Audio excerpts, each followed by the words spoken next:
How's everybody doing this morning? I took it another way. I walked in this morning and I asked everybody, aren't you glad to be refreshed with all the rain? And rain has mixed blessings probably, but I think it's wonderful. The refreshment of the rain, the renewal of the water supply, and just what a blessing that is. So I agree, it's just wonderful. It's been soaking in all night long, so it's not quit yet. And it's supposed to continue, so that's really good. Except I guess it's not so good if you're scraping pens or something like that, or keeping the cows clean. It's more like the freestyle. Yeah. What significant has happened this week with you? Good things, I hope. Yeah. Comments were that they were inspired, and that's what I prayed for. Yeah. Yesterday was choir, wasn't it? Yeah. Yeah, it was a good thing yesterday. We went to the University of Utah at Libby Gardner Concert Hall. And as we walked in, memories just kind of flooded back. Because Libby Gardner Hall was built onto the old music building. As you go into the atrium there, that one wall to the right is the old backside of the music building. And where Libby Gardner Hall is today was a parking lot back then. And I got thinking, that's a long time ago. We're dealing, I hate to say how many years ago that was, but it's over 40 years ago. Because I was remembering that in that hall, that's where I played orchestra. And as we were walking through Libby Gardner Hall, they had pictures of all the notables up on the wall, and Ardeen Watts' pictures was there, and he was the orchestra director when I played.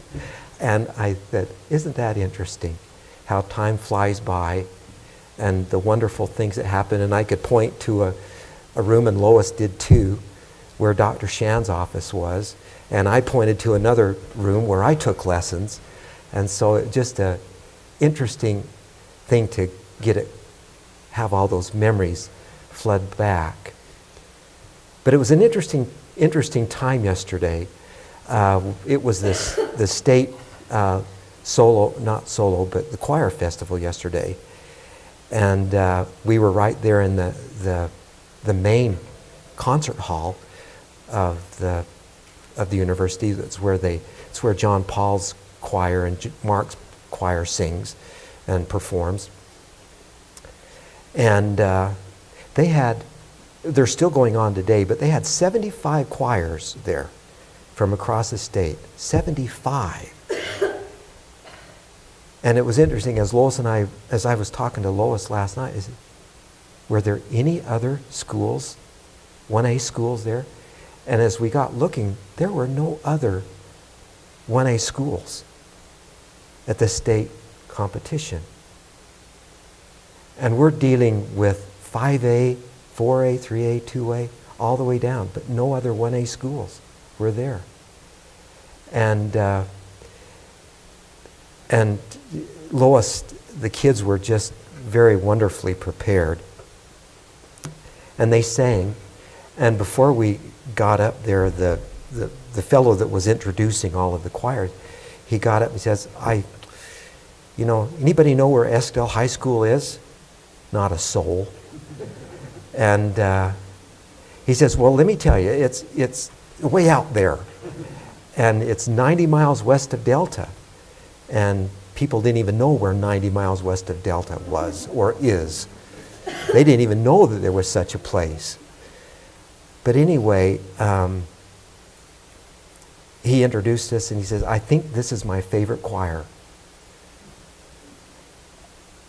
And of course, we paid him to say that, but it was good. And so we sang, and then the adjudicator came in to work with the kids for a little while. And again, he was very complimentary about what he did or what he said to the kids.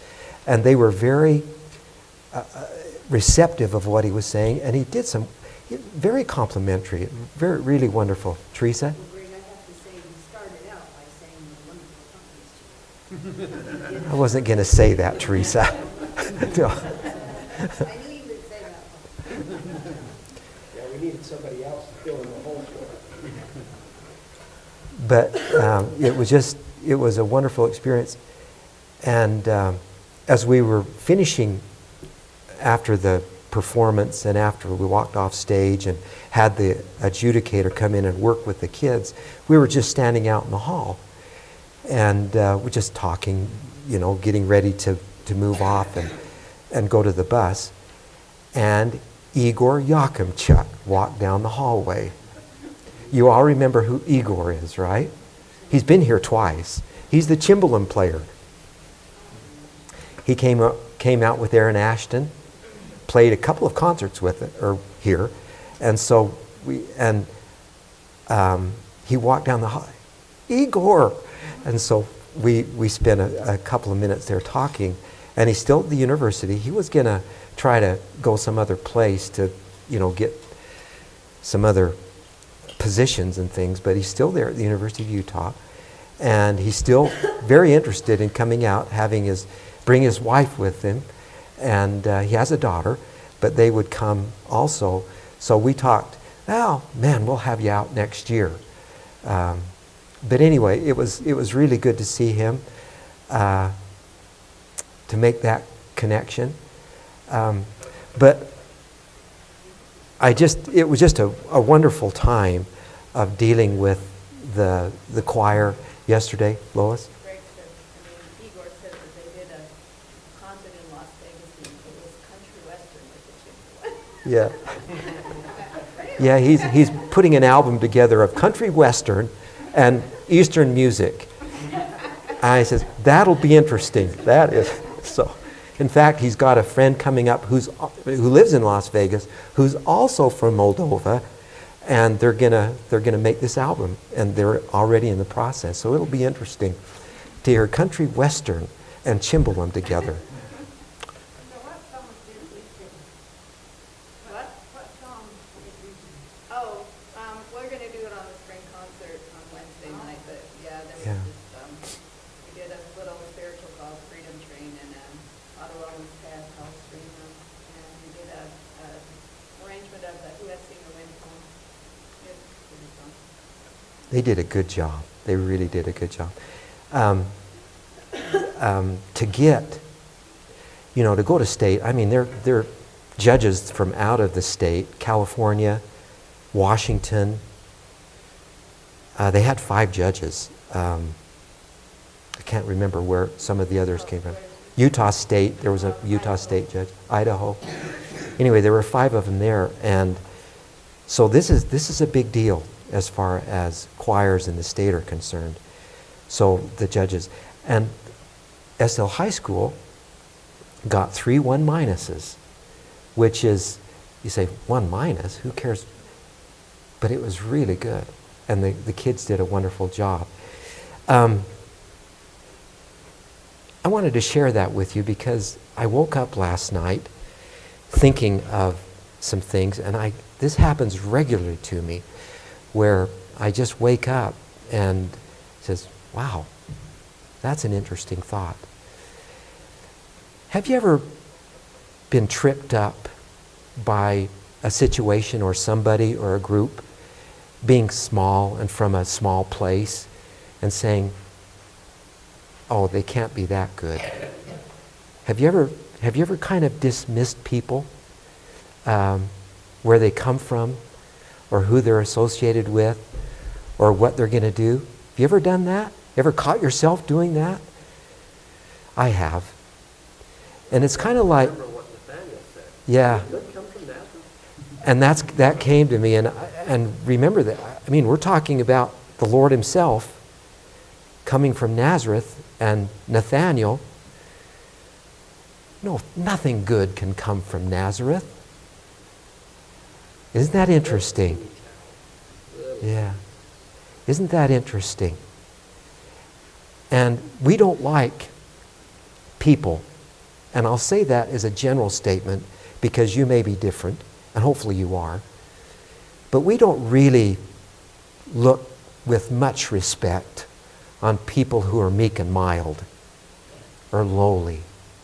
Because we think, oh, come on, step up to the plate and be proactive. Promote yourself.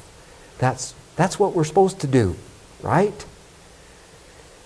And we found that in dealing with the choir and things coming from Eskdale High School, that as small as it is, people have sometimes get that impression that we've heard small choirs before and they're nothing. And yet God has blessed us, blessed the school, and blessed the performances, not because we're any great shakes, but because He's blessed us, and that we are doing this for His benefit and for His glory. And so that was an interesting thing that thought that came to me this morning in dealing with things that are small or insignificant or of no reputation or of no repute. We don't look the same way on those things as we would look on somebody that's all flash and bang or that's very, very successful. And it reminds me, and so I woke up this morning and I was reminded of this scripture, and it just kept going through my mind this morning.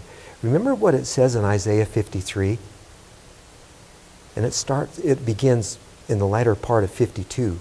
But 53, remember what it says in Isaiah 53 about the Lord Himself?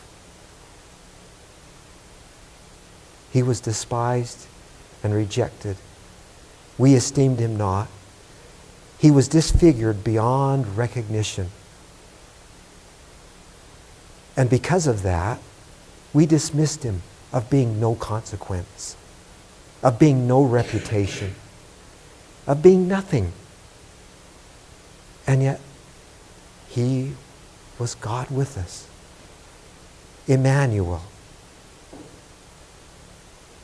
And as I read that this morning, I said, oh Lord, may we never think of small things as being unimportant or insignificant. So much so that we would just completely dismiss you out of hand or to dismiss those things out of hand. And I'm so grateful for that insight that I don't want to miss that. And I've run into this before, and you probably have too.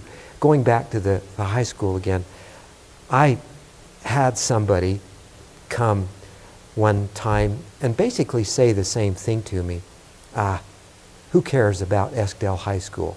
They're nothing. They're not a real school. And I felt myself bristle over that because of our size, maybe because of our location, people would say, can anything good come from Eskdale? Can anything good come from Nazareth? Because the Lord Himself didn't look exactly the way that we wanted Him to look, we'll just dismiss Him out of hand and we'll go on our merry way. And as we were standing there in Libby Gardner Hall, Mark walked up. And I'm so blessed by Mark. Do you know what he's just accomplished?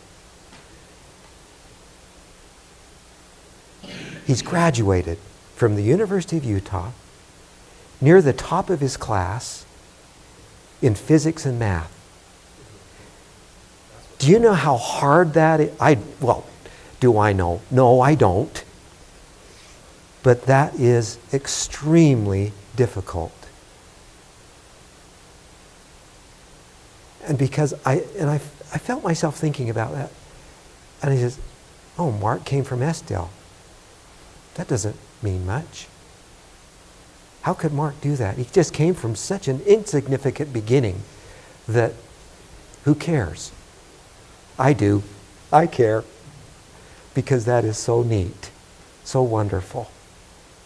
And you remember the scripture in Zechariah where Zerubbabel is in the process of rebuilding the walls of the city. And I don't know really what application this scripture has, but I was reminded of it again. Remember what it says about small things in Zechariah? It says, despise not the day of small beginnings. Small beginnings. Something like And that has to do with rebuilding. And so I can't really tell you the connection, but I like that idea that because it's just a small thing, who cares? And it means a lot. And I was just thinking about that. I was just so blessed by seeing Mark there yesterday and seeing Igor there yesterday, people that we've connected with in the past. Of course, Mark's part of the family anyway, but connections like that are so valuable that I never want to dismiss them or discount them in any way. So, there was some hand. Doug. Many years ago, when we were still very small, we had the 3 little rooms of a high school. We had dirt everywhere. We had no sidewalks. We had this building. The State Board of Education, all of them came out to see us. And the state superintendent, I showed them all around, explained who we were and what we were doing. And I was apologizing for our lack of facilities. You know, we're just a small little school here, 3 rooms. Kids are crowded into the upper room and so many that they broke the window out twice that year just turning around in their chairs. Anyway, we walked outside and I was kind of telling him that. And he leaned over and he grabbed me on the shoulder and looked me in the eye and he said, Doug, I want you to know something. It isn't the facility that you have and what comes out the front door. Yeah. And he said, you people are doing it. Yeah. Now this is State Board of Ed. Yeah. Supervisor. They had heard about our students. They had seen them come to the university in different places in Logan, and they've made a name for themselves. Mm-hmm. So that I've always said the Lord blessed us in spite of us, Yeah. and He really has. So I understand what you're saying. It's tremendous that people recognize us even though. Yeah. Anyway, people don't even know where Delta is, let alone 90 miles Yeah. west. It's true. And this is not in any way trying to pat ourselves on the back at all. Not to take any credit to ourselves or anything, but to realize that God's blessed us. And blessed us as a family, blessed us as a larger group. And I'm so grateful for that. That we're here because God's blessed us. And I'm just so thankful for that. Lois? Just thinking of Mark and Dee Captain, to correct me if I'm wrong, but I know they said that, his association with Brother Bob when he was really little, kind of gave him a love for science. And then he went through, Teresa, terrific math and science teacher, you go on and go into fields like that, and you have big schools that have all these resources. And you think of, it started with small seeds. Brother Bob, who at that time, you see that picture with him wheelbarrowing Mark around and just kind of putting himself into that. And you just never know when you pour yourself into someone, what will happen. That's absolutely true.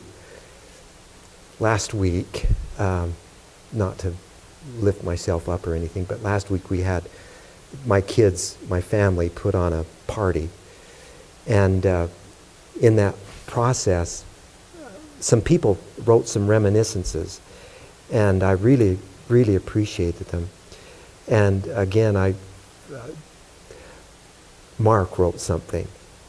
And it was very interesting. And I'll tell you a little bit about what happened. It was a day, and Mark was ticked off. He was irritated. I just knew something was up. But he was irritated.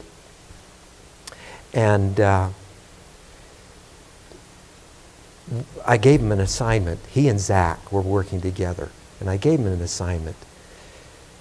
And you could just see the irritation rise in Mark. I could anyway. And he, to show his displeasure for what he thought of the assignment, he took the packet of material, I still remember this day, took the packet of material and threw it over. This is garbage. Hate this. And at that moment, I walked back in and I says, you're out of here. Go home. Well, I kicked him out. And he was somewhat contrite at that point. But he walked out and slumped on. Still remember. He was slumped. He was right there by the door of the library, slumped down on the floor, just sitting there. And I walked out. I did my best to be irritated at him, but I didn't manage it very well. Anyway, I said, Mark, I need you. You're better than this. So come on, I need you. And we both kind of reconsidered what we were doing, and we got back together. And anyway, it was good. But I really appreciate that about Mark. And he reminded me of that, is that even though it was just a small little irritation that he had and I had, that we were connected and we were working together. So I really appreciated them. And it was a point where I could have continued on and just completely disconnected from Mark, but I didn't. And so anyway, he reminded me of that, and I can still remember that day. Oh, was he ticked off? I don't know exactly what set him off, but he did. And but I think it goes along with this idea that we're all learning, we're all walking, we're all moving on, and we're all learning from each other. And I want to give you the chance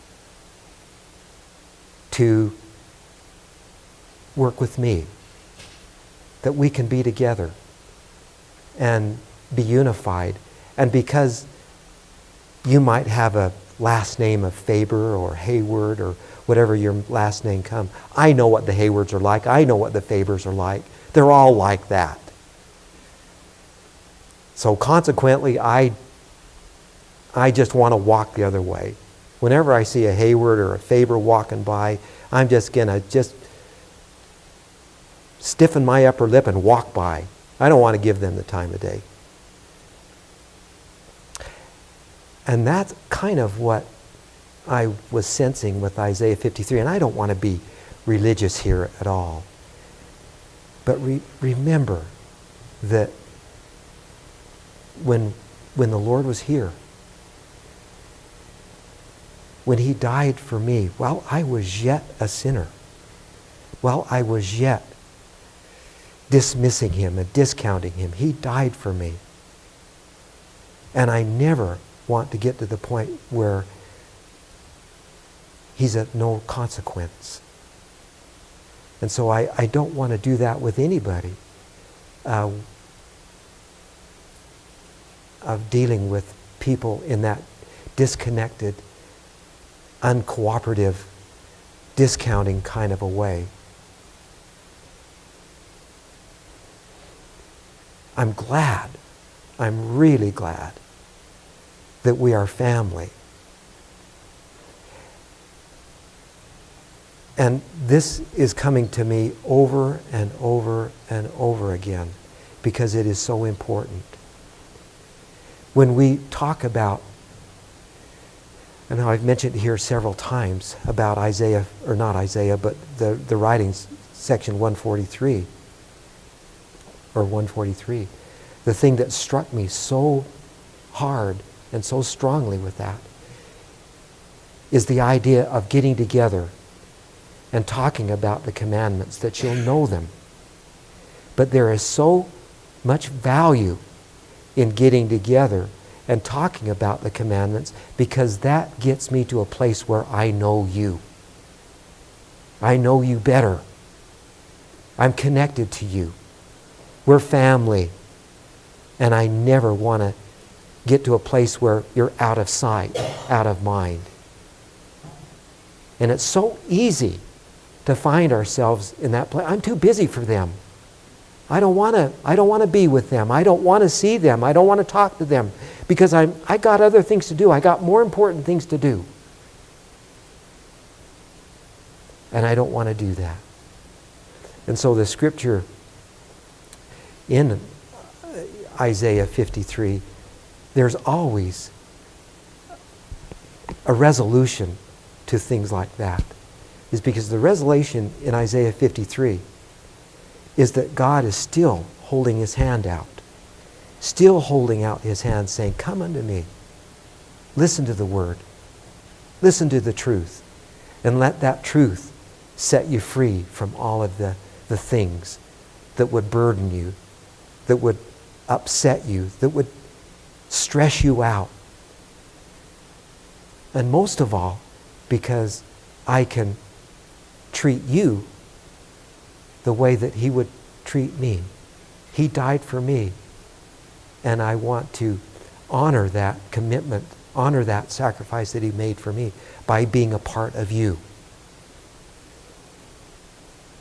I don't know exactly how to do that all the time, but I do.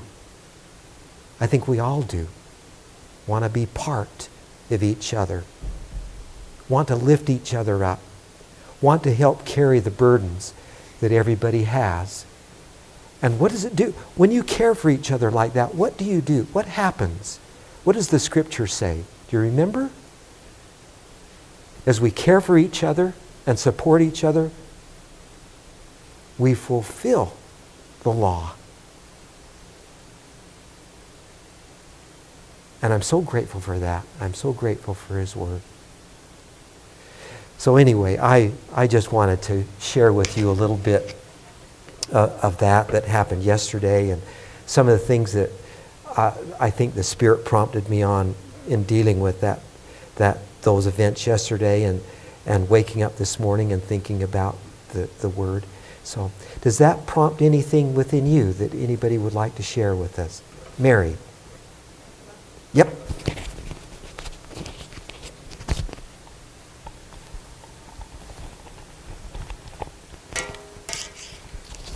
Good morning. There is no place like home.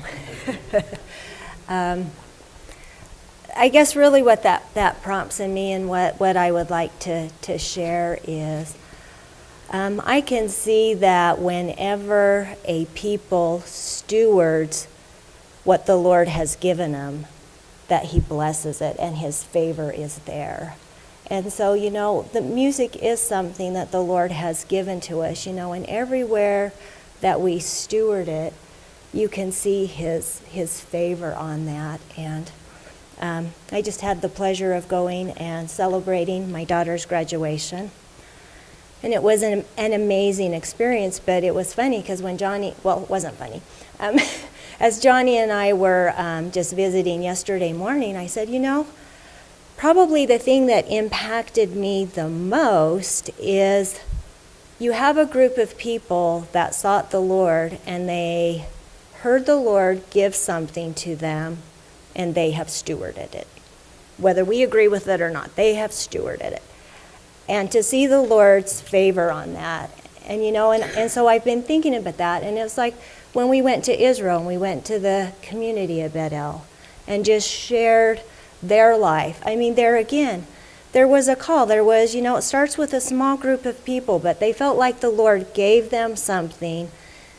They went after it. They didn't know how God was going to open doors or anything, and they just go, this is what the Lord has planted in our hearts, and they steward it. And there again, I mean, the favor that God has put on Bethel community is there again. It's extraordinary. And so, for us, here again, as we've prayed for growth, I pray for that, but I pray for it in the sense that for each of us, that we steward what God has given us. And as a group of people and as an organization, that we steward what God has given to us. And there is nothing in me that doubts that He will bring the people that need to be here and to partner with us as we steward what God has given us. And it's that don't despise small beginnings, or don't look at yourself at how small are you, and there's giants in the land. But for us to be that people that says, but God. And that's just a testimony that is burning in me. And here again, with Brindley, I see it manifest in Brindley every single day. There was less than a 2% chance that she would ever be born. But God. And so every day when I see that child, there is that living testimony of but God. Specialist after specialist after specialist looks at her history and looks at her and says, what this says isn't this. And I go, but God. And so I want to encourage us as a people to steward what God is putting in your heart, and to steward what God is putting in us as a people. He has given us to each other. Doesn't matter what our last name is. We are family. And He has given us to each other to be strong. And His favor is here. His favor is here. And we have an open heaven in this place. And so I just want to encourage all of us. The Lord's favor is on us as we steward what He has been given to us. And we're going to see extraordinary things. I see the connections that God is making around the world. Here again, that was probably one of the most impactful things of being in a location, where you have the nations and you see that picture of restoration happening. Every tribe, every tongue, every nation, and people just coming together and loving the Lord. And, to stand there and be in the midst of that and to just say, wow, God, that you privileged me with living at this time to be a part of that. And you just go, wow, wow, wow, wow, wow, wow. And so I am just so excited what God is doing. I'm so excited to see what He's doing here in us. We're in the days of the Omer. This is the 6th week. We have one more week for Shavuot, for that empowerment. And here again, I fully believe that His empowerment is coming. That as we wait for the promise, that empowerment comes for Him to do what He's called and given us to do. And it really is bigger than we could think or imagine. And so don't despise our small beginnings, and never look at that we're so small. It just takes one. It just takes one. I love you all. I'm so glad that you're my people.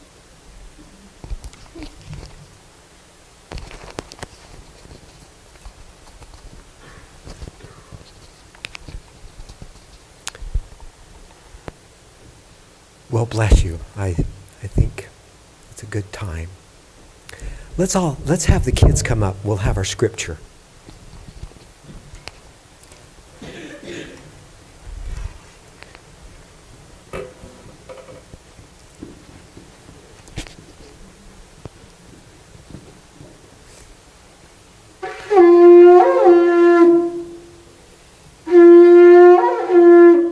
Wow. You're improvising.